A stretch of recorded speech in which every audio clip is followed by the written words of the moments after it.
raised was associated closely with abuse and a lot of toxicity in the family. There's what I call trauma bonding. And as a result, you find an affinity to be attracted to the same people who are pretty much so close to what you grew up with.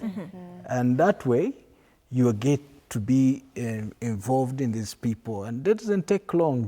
You begin to hurt people also because you're hurting.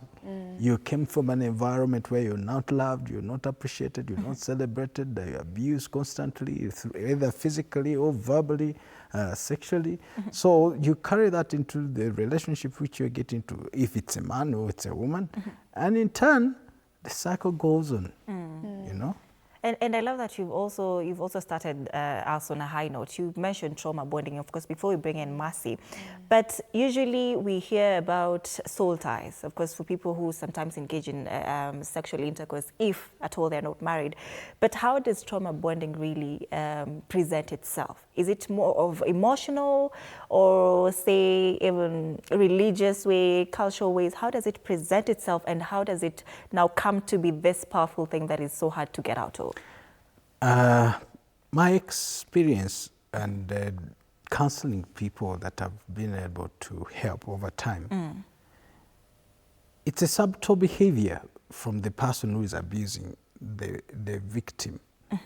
And after they've been involved in a relationship for a long time, there's a way they manipulate the individual, even in the process of the abuses that go on, which is a continuous experience. And this person gets to a place where they're frustrated, they want peace.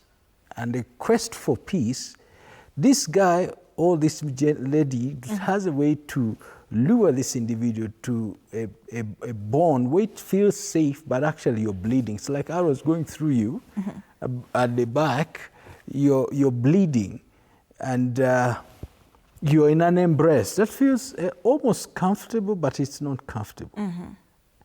I abuse you, I insult you, and I tell you you're the problem. But it's never that serious. You're hugging the individual. That's emotional abuse. Yes. You cheat on me, and you catch me where I'm cheating. But there's a way I flip the script, and still I'll twist it in a way, and it feels heap the guilt on you. And you have to run to me and say, but you see, you're the one denying me the opportunity to... So you run back to the same individual. It's this trauma bonding. It's a perpetual state of abuse. And if one does not seek therapy and help and counseling on a continuous process, you can pass it on to many people. And many people will imitate, thinking that's a healthy way to relate in relationship, but it's never healthy. All right.